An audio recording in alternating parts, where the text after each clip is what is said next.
Good morning. This is Akashvani. I am VC Pramod with the World News.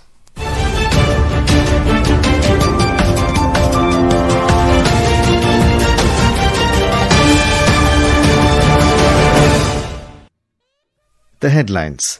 Sri Lankan Prime Minister Harini Amarasuriya arrives in New Delhi on a 3-day visit to India. RBI Governor Sanjay Malhotra says 50% US tariffs on India are not a matter of huge concern for India's growth. World Meteorological Organization says carbon dioxide levels in atmosphere reached record high in 2024, marking highest ever single year increase. And Ahmedabad in Gujarat recommended as host for 2030 Commonwealth Games by Executive Board of Commonwealth Sport. Sri Lankan Prime Minister Harini Amarasuriya arrived in New Delhi today on a 3-day visit. In a social media post, MEA spokesperson Randir Jaiswal said that this is her maiden visit to the country. He said that the visit continues the tradition of regular and close engagements between the two countries, strengthening the deep-rooted bonds of friendship. In a media advisory, the Ministry of External Affairs stated that during her visit, she will hold talks with Prime Minister Narendra Modi and External Affairs Minister Dr. S. Jaishankar. A report. During her stay, she will meet senior political leaders to boost cooperation across key sectors between the two countries. The Prime Minister will also deliver a keynote address at a media summit and visit IIT Delhi and Niti Aayog to explore partnerships in education, innovation and technology. A proud alumnus of Hindu College, University of Delhi, she'll also visit her alma mater and attend a business event to strengthen trade and investment ties between India and Sri Lanka. Ahmed Moin Farooqi, Akashvani News, Colombo. Reserve Bank of India Governor Sanjay Malhotra has asserted that the 50% US tariffs on India are not a matter of huge concern for India's growth. Speaking at an event during the IMF World Bank meetings in Washington, D.C., Mr. Malhotra said that India's status as a domestic-driven economy negates the negative impact of US tariffs. The Indian trade negotiating team is already in Washington for the next round of trade talks with US officials. The RBI governor also said that he met members of the Indian negotiating team over breakfast to discuss the issues.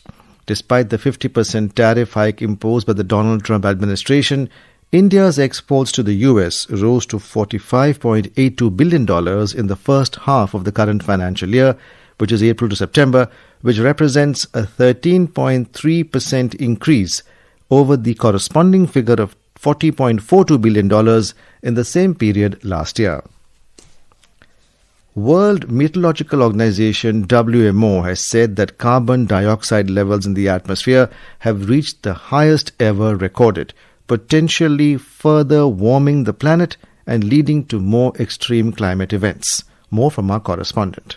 A new report by World Meteorological Organization WMO from 2023 to 2024, the global average concentration of CO2 rose by 3.5 parts per million, the largest increase since modern measurements started in 1957. The report has been published ahead of next month's United Nations Climate Change Conference in Brazil. The burning of fossil fuels and an increase in wildfires, particularly in South America, drove the rise in CO2 levels over the last year. WMO Deputy Secretary General Co Barrett said that the heat trapped by CO2 and other greenhouse gases is turbocharging the climate and leading to more extreme weather. Concentrations of other important greenhouse gases, methane and nitrous oxide, also rose to record levels. WMO's senior scientific officer Oksana Tarasova said that the CO2 gas accumulated in the atmosphere has a very long lifetime. Tarasova said carbon emissions are soaked up by forest, land and oceans. However, the ability of these so-called carbon sinks to absorb the gases is lessening. Tarasova said that the trees in the Amazon became stressed from rising temperatures and low rainfall. She said if the tree is under stress, if it does not have water and has a very high temperature, it does not photosynthesize. Payal Sharma for World News.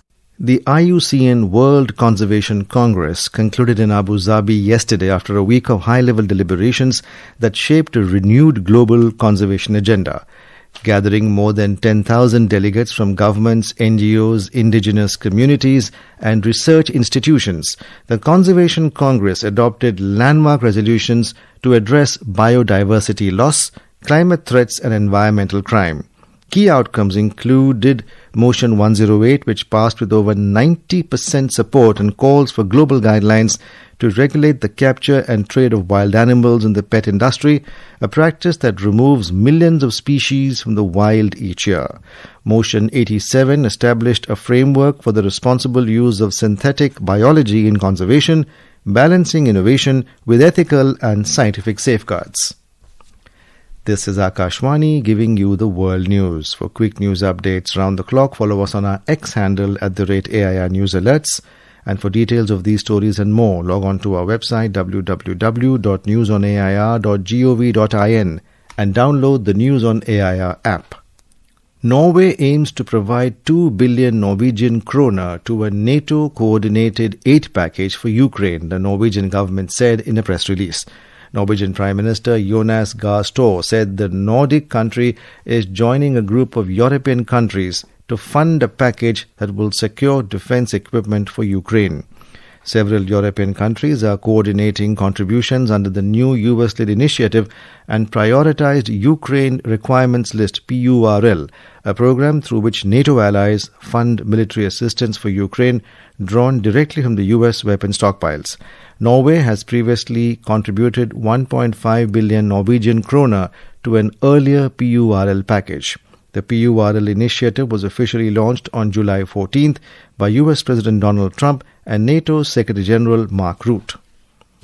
In a landmark development for Indian sports, Ahmedabad in Gujarat has been recommended as the host city for the 2030 Commonwealth Games. We have a report. The announcement was made during the executive board meeting of Commonwealth Sport, marking a historic moment as the Games will coincide with the centenary celebration of the Commonwealth Sport movement. The recommendation, which will be placed before the General Assembly of Commonwealth Sport next month, reflects India's growing stature in the global sporting arena. The proposal was jointly submitted by the Government of India, the Government of Gujarat and the Commonwealth Games Association of India. The move aligns with Prime Minister Narendra Modi's consistent efforts to promote a sports culture in India, particularly through initiatives like Khelo India. Union Home Minister Amit Shah congratulated the nation and said India has earned this honor by creating world-class sports infrastructure and nurturing athletes capable of competing at the global level. Union Sports Minister Mansukh Mandviya said that the 2030 Commonwealth Games in Ahmedabad will be a moment of pride for every Indian. President of the Commonwealth Games Association of India, PT Usha, stated that centenary Commonwealth Games in Ahmedabad will be games for the future, built on sustainability, inclusivity and innovation. Moreover, Gujarat Chief Minister Bhupendra Patel called it a truly proud moment for Gujarat and India and praised the Prime Minister's leadership in securing the recommendation. Chirag Jha, Akashwani News, Delhi. In the ICC Women's Cricket World Cup, Pakistan and England shared 1 point each after their clash got abandoned due to rain at the R. Premadasa Stadium in Colombo yesterday. In today's fixture, Australia will take on Bangladesh at the ACA VDCA Cricket Stadium in Visakhapatnam. The match will begin at 3 p.m. World Spine Day is being celebrated across the globe today. It is celebrated on October 16th every year to promote spinal health. This year's theme, Invest in Your Spine for a Healthier Future, highlights the vital role our daily choices play in preventing spinal pain and disability. World Spine Day urges governments, health professionals and communities to take proactive steps to promote spinal health. This global initiative is a call to empower people with the knowledge and tools to prevent pain before it starts. And now, before we close, here are the highlights of the bulletin. Sri Lankan Prime Minister Harini Amarasuriya arrives in New Delhi on a 3-day visit to India. RBI Governor Sanjay Malhotra says 50% US tariffs on India are not a matter of huge concern for India's growth. World Meteorological Organization says carbon dioxide levels in atmosphere reached a record high in 2024, marking highest ever single-year increase. And Ahmedabad in Gujarat recommended as host for 2030 Commonwealth Games by Executive Board of Commonwealth Sport. And that is the end of this news bulletin.